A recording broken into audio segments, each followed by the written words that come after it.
Well, Rebecca, this is fantastic. And this is one of our first of a series of podcasts that we'd like to do, especially for your political candidacy, Yeah, which I'm excited about, and I know you're going to be wonderful South at. Carolina House State 110. Okay. And Michael, you are my campaign manager. Hmm. And you don't live in South Carolina, you live in New Jersey. I don't, but let's do this. This is what we should do. So, as your constituents may know or may not know, you were a very successful business consultant and very effective. And and what we should do as part of our our introduction to our clients, we would tell a little bit about ourselves. And I think what makes me fitting is the fact that I've been a consultant since 2005. I actually started my own businesses, since I was 14 years old, and spent 14 years in radio. 12 of those I worked at a talk station where we were very politically driven, and so I used to produce the morning show.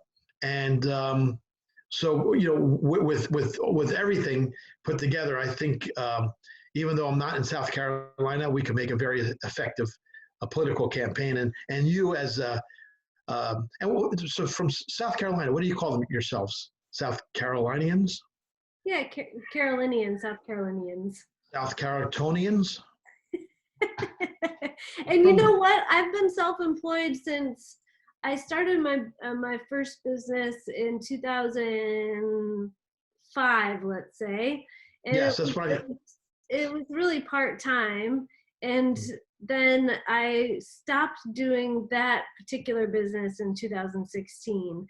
And it did end up being full-time. And I remember when I did it, I was just out of college, maybe like a year or two, and I had another job. And so I was making the transition from having a full-time job into owning my own business. And because my mom, she worked for a pharmaceutical company for 40 years, and she has a pension and a 401k and all these benefits from working for a company, she thought that I wouldn't even get Social Security.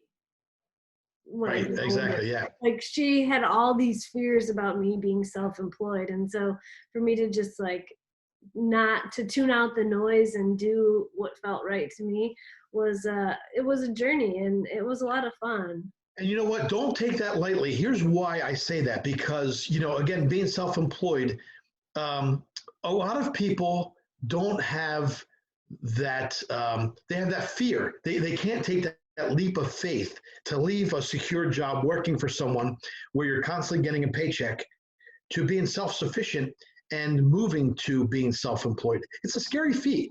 And, I think you and I take it for granted because we've been there and we've done it. But when you talk to other people, they just can't believe it. Like your mother, she was probably scared to death for you because you're self-employed. It takes a lot of strength and a lot of fortitude to do that. So don't take that lightly. I think that in itself shows the type of character that you have, and the intelligence, the strength, and the wherewithal, to pull that off for so many years. I'm sure that that is all true, but the truth of it is that I couldn't do it any other way, because Right. if you want to be in charge of your own destiny, sometimes that's the way it just has to be, depending on the company that you're working for and your goals and their goals and all of those things. So my mom was very fortunate to work for a company where all of that aligned for her, and she enjoyed being there and liked getting out of bed every day to do what she was doing. Right, right. But I think when you roll your self-employment, your entrepreneurial spirit, you roll that into your political candidacy. Yeah. I think it's going to show your constituents what you're made of. You have that courage, you have that intelligence, you know how to run things properly to keep them going on a long-term basis.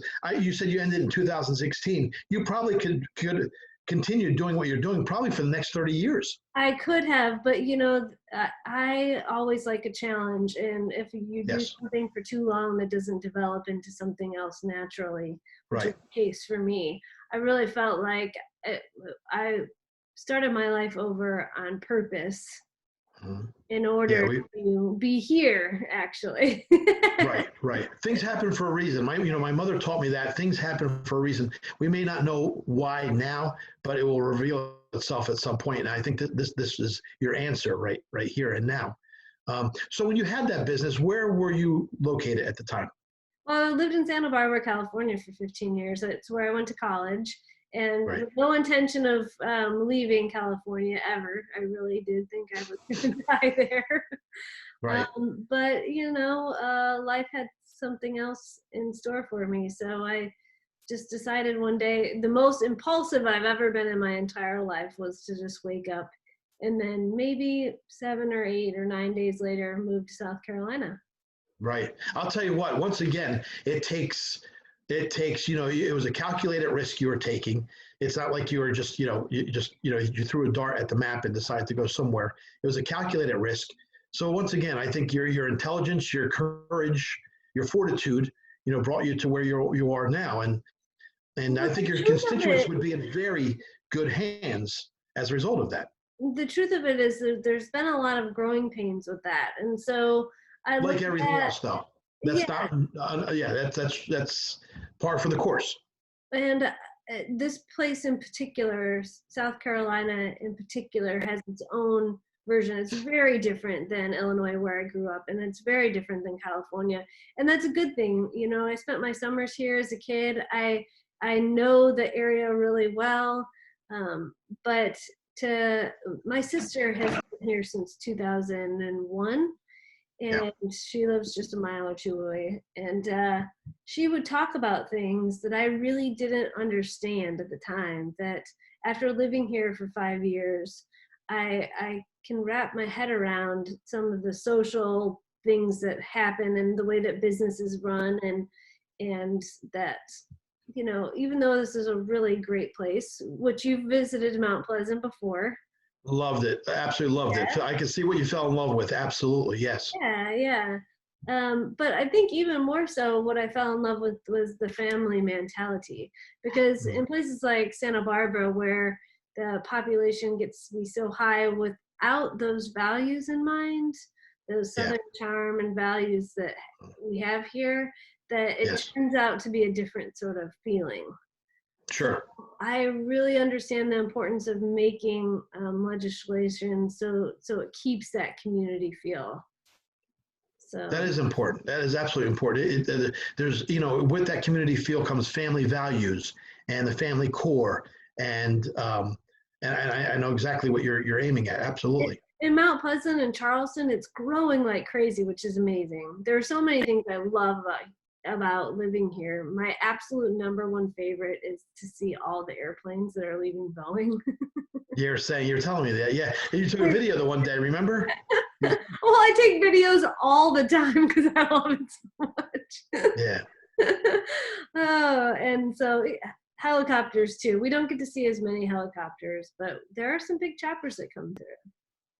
I think we should probably we should mention that I think this is going to be one of many of these podcasts, and we'll talk about different things for your candidacy. And I really, I've known you for a long time, and know you very well, and I really want your constituents to get that feeling.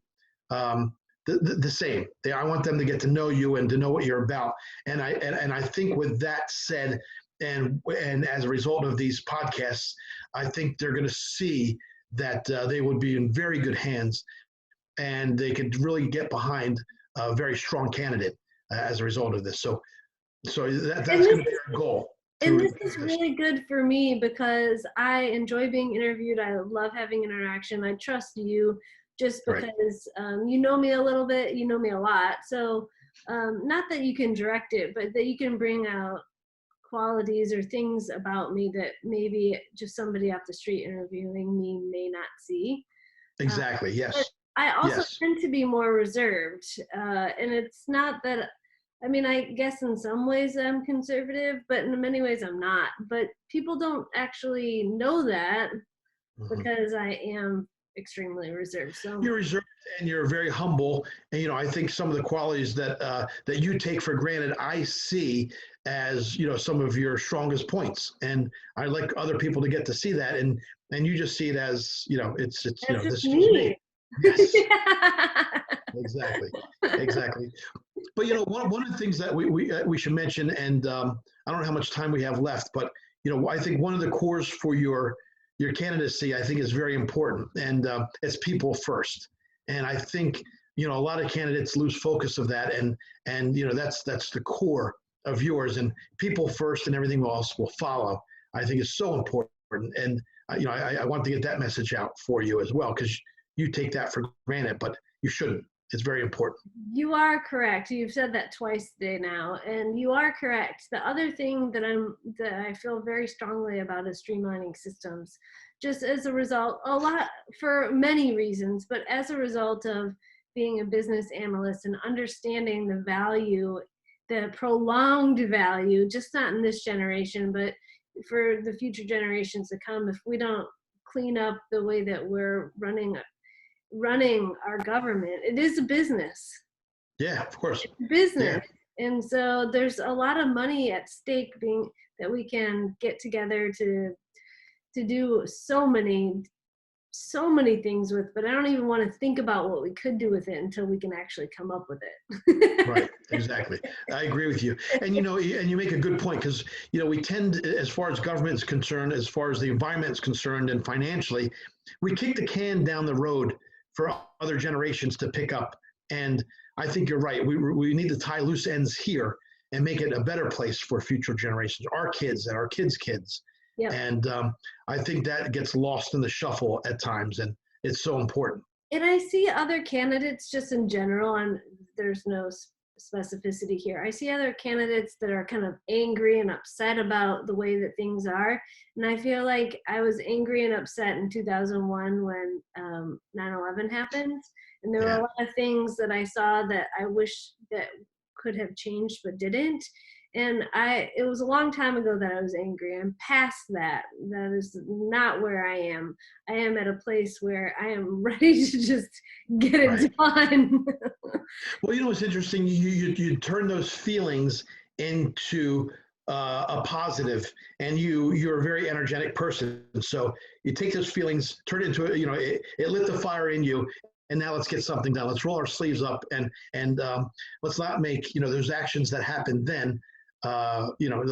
Let's end in vain. Let's do something positive. Exactly. And one of the things, probably the thing I was most angry about, was the fact that the people that were supposed to be older than me were supposed to be the ones that knew all the answers.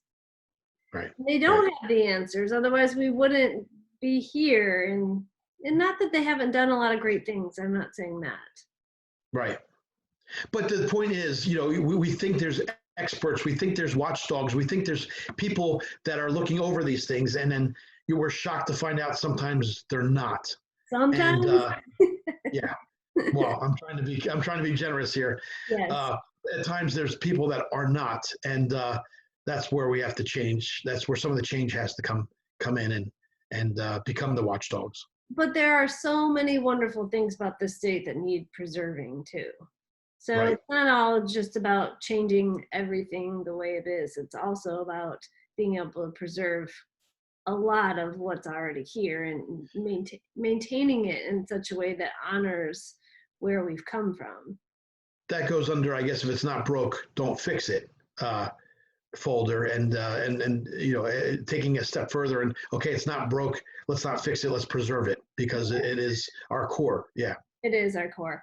But I do have another interview, Michael, so we're going to have to wait till next time. Well, here's what we're going to do. This is one of many, and we'll delve into a different topic each podcast, and I'm looking forward to your constituents to see the real you. Yes, me too. I'm so excited. All right, well, fantastic. You have a productive day, and we will same bat time, same bat channel tomorrow. All right. See ya. All right, you have a great day. I'll talk to you.